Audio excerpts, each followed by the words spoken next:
Assalamualaikum warahmatullahi wabarakatuh. Selamat pagi anak-anak, tetap semangat selalu ya pembelajaran kita meskipun di dalam masa pandemi saat ini. Baiklah, kita akan melanjutkan pembelajaran pemanenan dan pasca panen kita, yang mana pada hari ini adalah membahas tentang pengendalian mutu hasil panen ikan yang disampaikan oleh Ibu sendiri. Adapun tujuan pembelajaran kita, yakni yang pertama, prinsip-prinsip pengendalian mutu yang meliputi kriteria mutu ikan sebagai bahan pangan dan persyaratan mutu hasil perikanan. Yang kedua adalah prosedur penanganan higienis hasil perikanan. Nah, pada minggu lalu kita telah membahas mengenai penanganan pasca panen. Adapun tujuannya yakni mempertahankan kualitas dengan mencegah hilangnya kelembapan, mempertahankan perubahan kimiawi yang tidak diinginkan, mencegah kerusakan fisik. Dengan begini kita artinya telah memberikan pengendalian tentang mutu hasil perikanan. Nah, mutu hasil perikanan yang kita harus ketahui terlebih dahulu, ikan yang termasuk bermutu ataupun ikan yang baik adalah ikan yang masih segar dan masih memiliki sifat yang sama seperti ikan yang hidup, baik dari rupa, bau, rasa, dan teksturnya. Nah, perombakan penurunan mutu akan terjadi setelah ikan ditangkap atau dipanen. Nah, perbedaan dari ikan segar dan tidak segar, kalian bisa melihat ya, dari matanya saja. Ikan yang segar itu matanya menonjol keluar, berbeda dengan ikan yang tidak segar, matanya ke dalam ya. Kemudian dari segi fisik kita dapat melihat lagi dari permukaan kulitnya. Ikan yang segar, kalian bisa lihat permukaan kulitnya dengan yang tidak segar. Apa bedanya?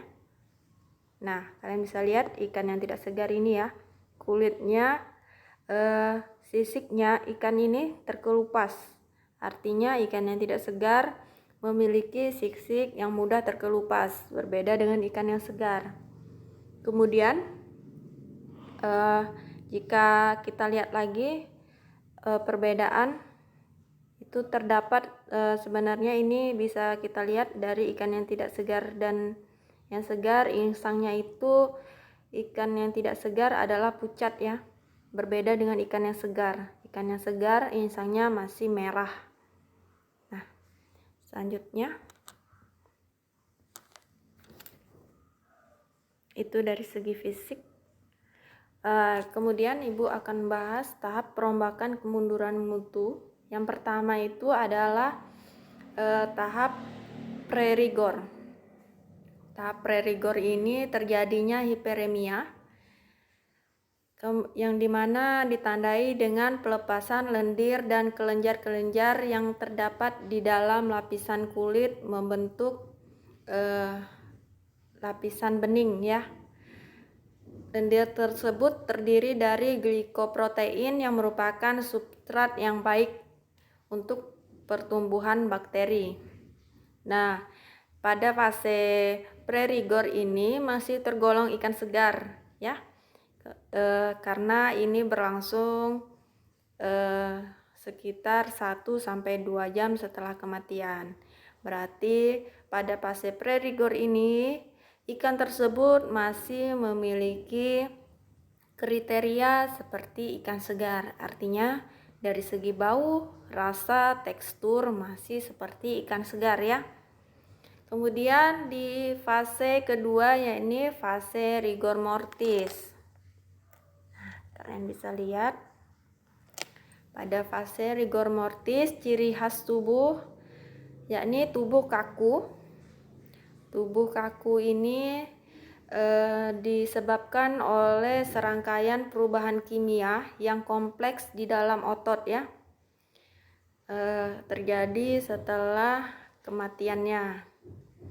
Dan yang kedua, adapun penggabungan protein aktin dan miosin yang menjadi aktomiosin.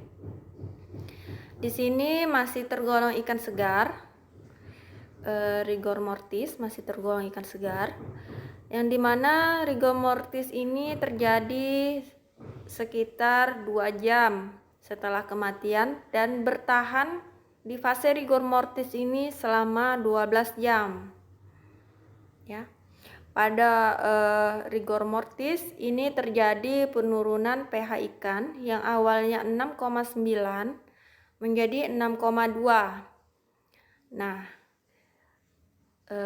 kemudian ketika terjadi pembusukan bakteri, maka pH-nya itu akan naik mendekati netral, yakni sekitar 7,7 sampai 8 atau lebih tinggi jika ini pembusukannya telah sangat parah ya.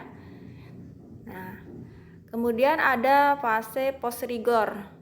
Fase post rigor ini dimulai dari timbulnya ciri-ciri kerusakan ke pembusukan. Ini terjadi karena autolysis dan terjadinya bacterial decomposition. Ini berlangsung sekitar 12 jam setelah kematian, dimana artinya ini ikannya sudah terjadi pembusukan ya. Yang kita ketahui bakteri itu pada bacterial decomposition itu akan meningkat menyerang seluruh permukaan tubuh ikan dan isi perut, bahkan insang dari ikan tersebut. Sebenarnya bakteri ini sudah ada saat ikan hidup, namun bakteri ini tidak membahayakan dari ikan tersebut. Akan terjadi peningkatan bakteri setelah ikan tersebut mengalami kematian. Artinya dengan setelah menjadi kematian, bakteri itu akan meningkat dan hal inilah yang menyebabkan pembusukan ikan.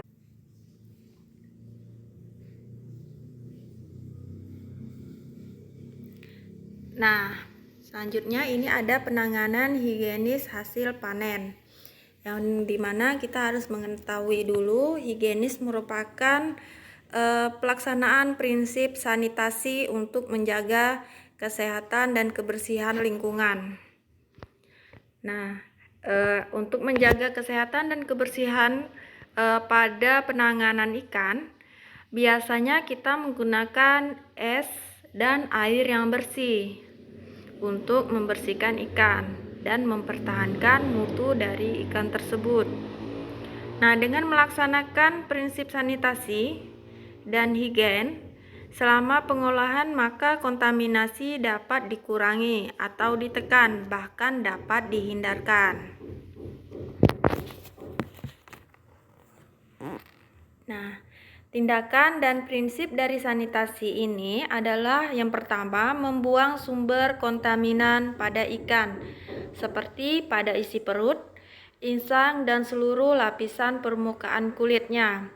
Nah, pada ini setelah penangkapan ikan, artinya ikan tersebut dibuang isi perutnya, insangnya juga, kemudian dan seluruh lapisan permukaan kulitnya ini dibersihkan dengan air yang bersih, dengan air yang mengalir agar higienis. Terus menggunakan sarana dan prasarana yang memenuhi syarat kebersihan. Kemudian yang keempat adalah memperkerjakan tenaga kerja yang sehat dan bersih. Artinya apabila kita menggunakan tenaga kerja, kita wajib menjaga kesehatan dan kebersihan dari tenaga kerja tersebut, karena kita tahu bakteri dapat berasal dari mana saja ya. Kemudian selanjutnya melakukan tindakan pengawetan yang tidak merubah komponen dari gizi yang terdapat dalam daging segar. Nah, pembekuan hasil panen ikan adalah proses mengawetkan produk makanan dengan menggunakan suhu yang rendah. Suhu yang rendah di sini adalah minus 4 derajat Celcius ya. Artinya dengan minus 4 derajat Celcius, suhu tersebut baik untuk ikan dilakukan pembekuan. Artinya apabila ikan tersebut dilakukan pencairan kembali, itu tidak merusak komponen atau gizi yang ada pada ikan tersebut. Jadi tujuannya ini untuk menghambat perkembangbiakan bakteri pembusuk yang akan menyebabkan ikan itu busuk. Artinya dengan minus 4 derajat Celcius kondisi gizi dari ikan tidak rusak dan bakteri pun tidak berkembang biak. Nah, jenis-jenis pembekuan yakni ada pembekuan cepat dan pembekuan lambat. Nah, pembekuan cepat dan lambat ini tergantung lagi ya, tergantung dari jenis alat pembekuan. Nah, alat pembekuan itu ada seperti spray freezer ya. Nah, tergantung lagi itu dari alat pembekuan, jenis dari ikan tersebut. Baiklah, terima kasih. Wassalamualaikum warahmatullahi wabarakatuh.